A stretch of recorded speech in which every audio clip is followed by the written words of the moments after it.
എന്നിട്ട് ഈ സാധനം ആദ്യമായിട്ടല്ലേ കാണുന്നത്? ഞാൻ ആദ്യമായിട്ടല്ല. ഞാനിത് രണ്ടാമത്തെ തവണ. ഇത് മുള്ളാത്ത നിങ്ങൾക്ക് കുറെ പേർക്കെല്ലാം അറിയുന്നുണ്ടാവും അല്ലെ.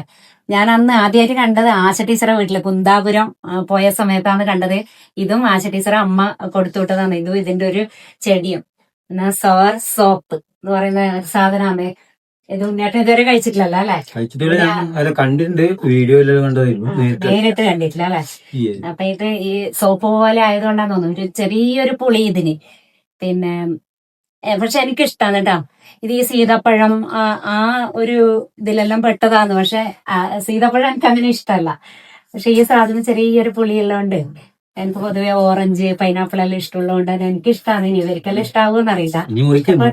ഇഷ്ടപ്പെട്ടില്ലെങ്കിൽ ഞാൻ തിന്നോളാം. അതിന്റെ ഭംഗിയിൽ തന്നെ ഭംഗിയൊന്നും വേണ്ട. വേണ്ടേ? ഒരുപാട് ഔഷധ ഗുണമെല്ലാം ഉണ്ട് എന്ന് പറയുന്നില്ലേ. നമ്മ പിന്നെ മലയാളികൾ എന്തെങ്കിലും ഒന്ന് നല്ലതെന്ന് പറഞ്ഞാൽ എല്ലാം ഒരുപാട് വാരി കഴിക്കുന്നു. പക്ഷെ ഒരുപാട് ആയാലും പ്രശ്നമാണ്. നെല്ലിക്ക പോലും അങ്ങനെയല്ലേ പറയുന്നത്, നല്ലോണം കഴിച്ചാല് പ്രശ്നമാണ്. അതുപോലെ ഇതും ഒരുപാട് കഴിക്കാൻ പാടില്ല എന്ന് പറയുന്നു. പക്ഷെ വൈറ്റമിൻ സിയും പൊട്ടാസ്യവും എല്ലാ സാധനവും ഉണ്ടെന്നാണ് പറയുന്നത്.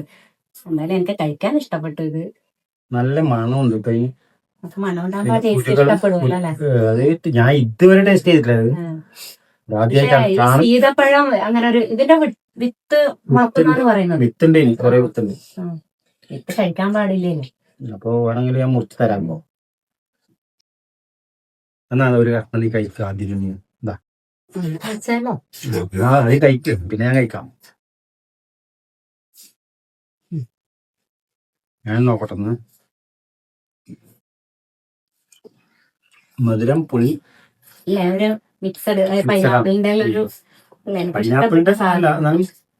ഒരു പ്രത്യേക രുചിയാണ്. പക്ഷെ എല്ലാവർക്കും ഇഷ്ടപ്പെടണമെന്നില്ല. അതാണ് ഏത് സാധനം അങ്ങനെ തന്നെയല്ലേ. പൈനാപ്പിൾ എല്ലാം ഇഷ്ടപ്പെടാത്തവരില്ലേ. അതുപോലെ എനിക്ക് സീതാപ്പഴം ഇഷ്ടമല്ലാത്തതുപോലെ